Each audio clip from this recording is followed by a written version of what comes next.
Hello नमस्कार जय हिंद दोस्तों, आप सभी का ओनली आर्मी स्टडी के इस यूट्यूब चैनल के ऊपर स्वागत है। दोस्तों आज हम आर्मी से रिलेटेड कुछ इंपॉर्टेंट क्वेश्चन लेकर आए हैं। जीके के 25 महत्वपूर्ण प्रश्न है जो पिछले एग्जामों में पूछे गए हैं, तो सभी ट्रेड वालों के लिए इंपॉर्टेंट है। क्लास के लास्ट तक आप सभी को जरूर बने रहना है। जल्दी से हम करते हैं 25 क्वेश्चनों को। पहला क्वेश्चन से पहले आपको बताना है कि 25 में से आपने कितने का राइट आंसर जवाब दिया है। कॉमेंट बॉक्स के अंदर सभी जरूर बताएंगे मेरे को। टेलीग्राम ग्रुप से भी जुड़ सकते हैं आप, ओनली आर्मी स्टडी के इस प्ले स्टोर से ऐप से भी जुड़ सकते हैं, जहां पर आप फ्री में मॉक टेस्ट दे सकते हैं। सुबह हमारे डेली 8 बजे क्लास आती है, सभी जुड़ना ना भूले। पहला क्वेश्चन आप सभी के सामने है, बौद्ध धर्म के संस्थापक गौतम बुद्ध का जन्म कहाँ हुआ है? गौतम बुद्ध का जन्म कहाँ हुआ है? ऑप्शन ए लुम्बिनी, पाटलिपुत्र, वैशाली या बोध गया। सभी का राइट आंसर आना चाहिए ऑप्शन नंबर ए। बहुत अच्छा। अगला क्वेश्चन देखिए, नेक्स्ट क्वेश्चन है दूसरा, गायत्री मंत्र का सर्वप्रथम उल्लेख किस वेद में मिलता है? गायत्री मंत्र का सर्वप्रथम उल्लेख किस वेद में मिलता है?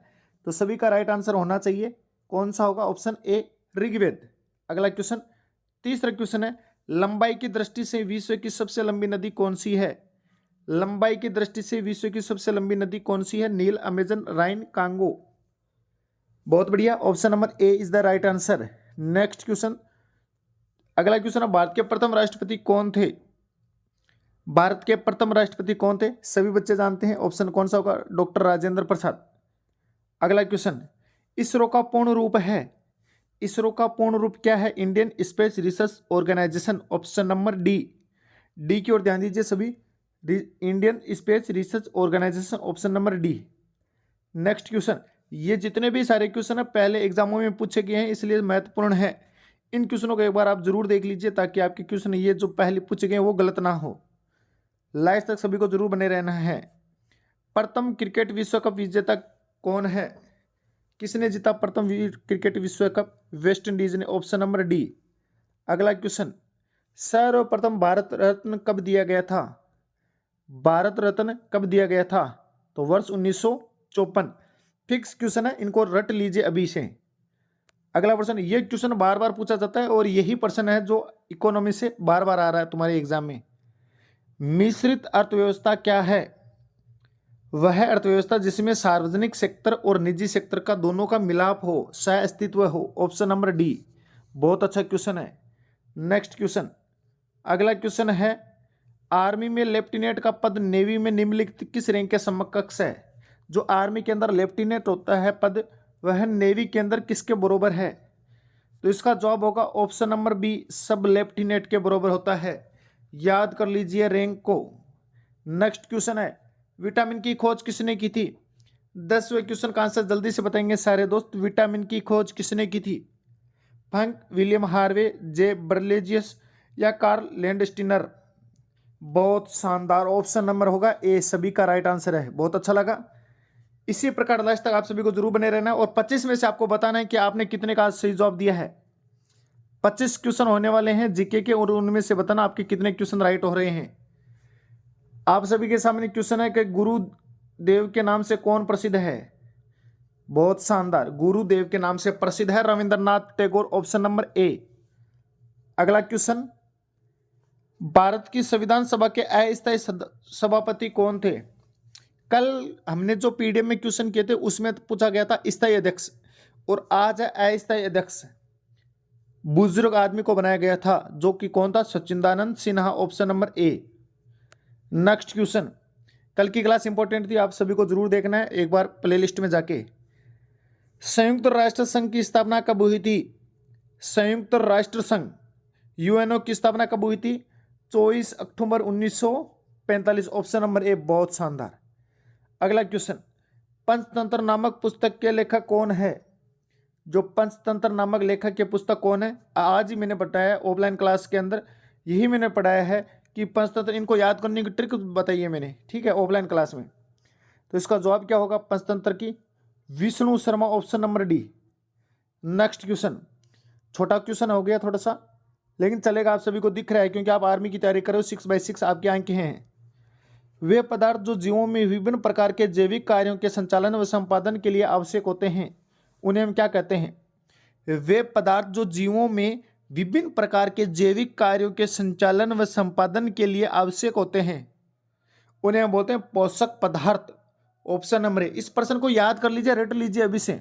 पोषक पदार्थ, ऑप्शन ए। लिख देता हूं छोटा सा ऑप्शन ए। आप इस पीडीएफ को भी डाउनलोड कर सकते हैं टेलीग्राम ग्रुप से, जहां पे आप इन क्वेश्चनों का एक बार रिवीजन कर सकें।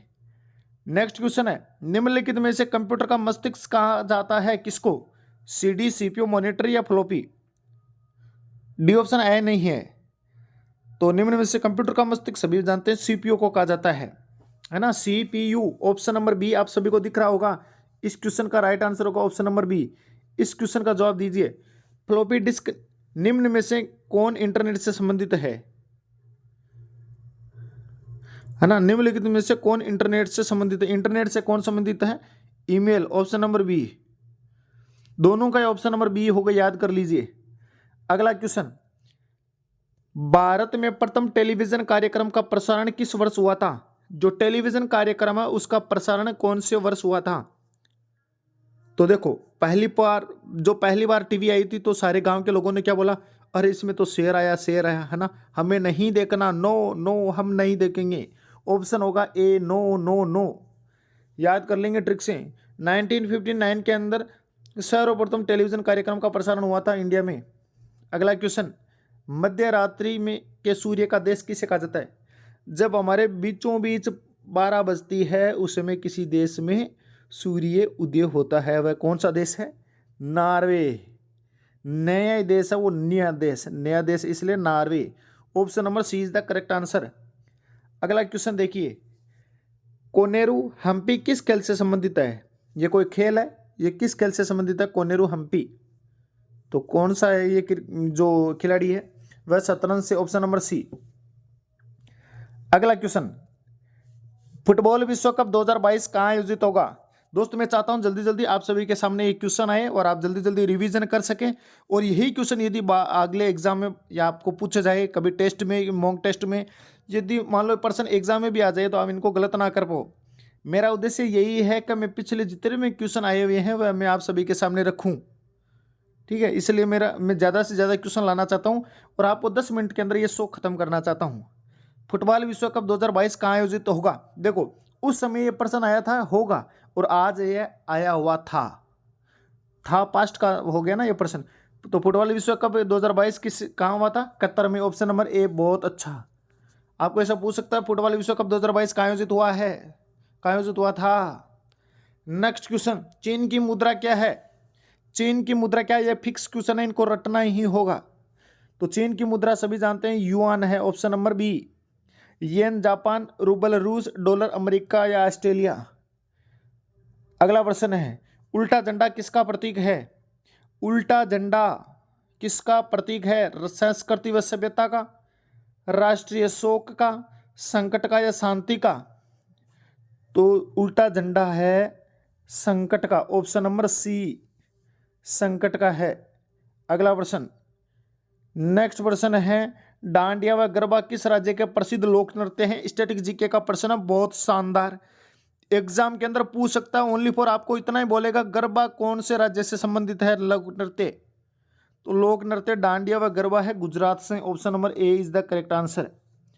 नेक्स्ट अगला प्रश्न है, आज का लास्ट प्रश्न है, निम्न में से किसे मैन ऑफ डेस्टिनी भी कहा जाता है?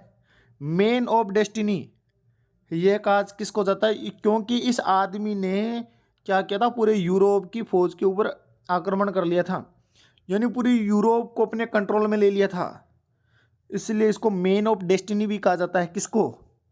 तो आप सभी याद करेंगे, Napoleon Bonaparte, option number B. बहुत ही ज़्यादा इंपॉर्टेंट है, बहुत ही ज़्यादा इंपॉर्टेंट, ठीक है। तो आज की हमारी क्लास थी, आप सभी जरूर बताएंगे अपनी ईमानदारी से कि आपने कितने का जवाब सही आंसर दिया है। यदि आपके 10% भी राइट हो रहे हैं लेकिन आपने 15 क्वेश्चन याद कर लिया तो आप बहुत ही बेहतर तैयारी के लिए आगे बढ़ रहे हैं। और आप यदि अपनी तैयारी को परखना चाहते हैं कि सर मेरे 50 क्वेश्चन आते हैं एग्जाम में, 50 में से कितने % का जवाब दे पाता हूं, आप इस तैयारी को बिल्कुल फ्री तरीके से दे सकते हैं, बिल्कुल फ्री टेस्ट दे सकते हैं ना, कोई चार्ज नहीं है दोस्त। जहां चार्ज है वहां से अच्छा ही मिलेगा आपको। ओनली आर्मी स्टडी गूगल पे या गूगल प्ले या प्ले स्टोर से आप डाउनलोड करना ओनली आर्मी स्टडी के ऐप को, वहाँ पे फ्री ऑप्शन आएगा, वहाँ पे खूब टेस्ट है, फ्री में टेस्ट दो। वही पर्सन है जो एग्जाम में पूछे गए थे। मैं चाहता हूँ मेरे दोस्तों को ज़्यादा से ज़्यादा मैं प्रोवाइड कराऊँ क्वेश्चन, ताकि वो ज़्यादा से ज़्यादा फौजी बने। मैं ना बना तो क्या हुआ, मेरे दोस्तों को ज़रूर बना दूंगा, मैंने इतना ज़रूर वादा किया। इसलिए मैं ऑफलाइन में बहुत सारे बच्चों को दोस्त बना फौजी बना चुका हूँ। मैं चाहता हूँ ऑनलाइन में बच्चे जो दूर दूर से हैं उनको भी मैं बनाऊँ। टेलीग्राम से डाउनलोड कर सकते हो इस पीडीएफ को।